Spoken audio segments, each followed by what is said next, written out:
అవతలవాడు అబద్ధాలు ప్రచారం చేయడం, అవతలవాడు చెప్పిన అబద్ధాలనే ప్రజలు నమ్మేటట్టుగా ఇంకో 10 మంది యూట్యూబ్లలో లైన్లో పోగై వాళ్ళు చెప్పుడు అవి మనం ఎక్కువ నమ్ముడు. ఎందుకంటే మన సమాజం ఎట్లా అంటే ఇప్పుడు జైపాల్ యాదవ్ గారు చాలా మంచోడు అని నేను చెప్తే మీరు నమ్మరు. జైపాల్ యాదవ్ సాబ్ చాలా మంచోడు, గొప్పవాడు, ఆయనకు అర్జెంటుగా ఓటేయండి అంటే నమ్మరు. అదే జైపాల్ అన్న ఇప్పుడు వచ్చేటప్పుడు ఇక్కడ 2 మర్డర్లు చేసి వచ్చిందంటే నమ్ముతారు. ఓ అవునా, ఎక్కడో చేసే ఉంటాడు, నిజమే, అంతే తప్ప మనిషి నైజం అది. కాబట్టి ఎంత విచిత్రం అంటే మాకు కూడా కొన్ని ఆలోచిస్తే మొత్తం కాళేశ్వరం ప్రాజెక్టుకి అయిన ఖర్చే 93,000 కోట్లు. అంత పెద్ద ప్రాజెక్టు, 45 లక్షల ఎకరాలకు నీళ్ళు ఇచ్చే ప్రాజెక్టు, మొత్తం అయిన ఖర్చు ఎంత? 93,000 కోట్లు. కానీ రాహుల్ గాంధీ వస్తాడు ఢిల్లీకి వెళ్ళి 1,00,000 కోట్ల కుంభకోణం అంటాడు. మనకు అర్థం కాదు, ఏమయ్యా ఖర్చు అయిందే 93,000 కోట్లు అన్న, నీళ్లు రానేవట్టే, గిని కనబడనేవట్టే, సొరంగాలు కనబడుతున్నాయి, పైప్ లైన్లు కనబడుతున్నాయి, కాలువలు కనబడుతున్నాయి, సబ్స్టేషన్లు కనబడుతున్నాయి, అది ప్రపంచంలోనే అతిపెద్ద లిఫ్ట్ ఇరిగేషన్ ప్రాజెక్టు. మరి 1,00,000 కోట్ల కుంభకోణం అంటే ఎట్లా? ఇది కూడా అడగడు, నమ్ముడే.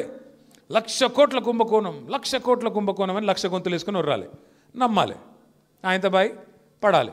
ఇక ముయ్యికి వెళ్ళి ఇంకోటి, కేసీఆర్ 2,000 ఇస్తుండా, నేను 4,000 ఇస్తా. కేసీఆర్ 10,000 ఇస్తుండా, నేను 15,000 ఇస్తా. కేసీఆర్ 1,00,000 రూపాయలు ఇస్తుండా లగ్గానికి, నేను తులం బంగారం ఇస్తా. ఆయనతో నమ్మిండ్రు, 6 గ్యారెంటీల గారెడ్ల పడ్డరు. ఏందో జరుగుతుంది అల్లం బెల్లం అని చెప్పి స్కూటీలు ఇస్తా, ఇది ఇస్తా, అది ఇస్తా, అది ఇస్తా, ఇది ఇస్తా అని చెప్పి 420 హామీలు ఇచ్చే వరకు మర్చిపోయినరు. కాంగ్రెస్ వాళ్ళు ఎంత లంగలో మర్చిపోయారు అందరు. ఎందుకంటే 10 ఏళ్ళు అయింది కదా, ఒక కొత్త తరం వచ్చింది. ఈ కొత్త తరం వల్ల కాంగ్రెస్ వాళ్ళు ఎంత దుర్మార్గులో తెలియదు, ఎంత దుర్మార్గులు ఎంత మోసగాలు తెలియక ఆయనతో నమ్మిండు, జై జై అని చెప్పి ఆయనతో నారాయణ రెడ్డిని గెలిపించారు కల్వకుర్తిలో. ఇప్పుడు ఏమైంది? అదే నారాయణ రెడ్డి తిడతాడు ఇప్పుడు, ఆసుపత్రి ఇట్లుంది అట్లుంది. నేను చూసి నేను పరిశాన్ అయితే, ఈయన నిన్ననే ఊడిపడ్డాడు ఏం రాబోయే రాజకీయంలో అని. మరి 60 ఏళ్ళు నీ గవర్నమెంట్ ఉండే కదా, 2 ఏళ్ళు నీ గవర్నమెంట్, ఇప్పుడున్నది, ఇదివరకు 60 ఏళ్ళు నువ్వే ఉంటావు కదా. ఆసుపత్రి ఇట్లుంది అట్లుంది అంటే మరి ఎవడు బాధ్యుడు? 60 ఏళ్ళు ప్రభుత్వం చేసినోడు బాధ్యుడా? 10 ఏళ్ళు నడిపిన కేసీఆర్ గారు బాధ్యుడా? ఎవరు బాధ్యుడే? నాకు అర్థం కాదు.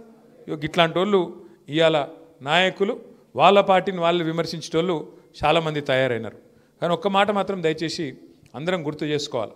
ఎందుకంటే చాలా సందర్భాల్లో ఏమైందంటే మనకు కూడా కొన్నిసార్లు కొన్ని విషయాలు అలవాటు అయిపోయాక మనకు విలువ తెలియదు.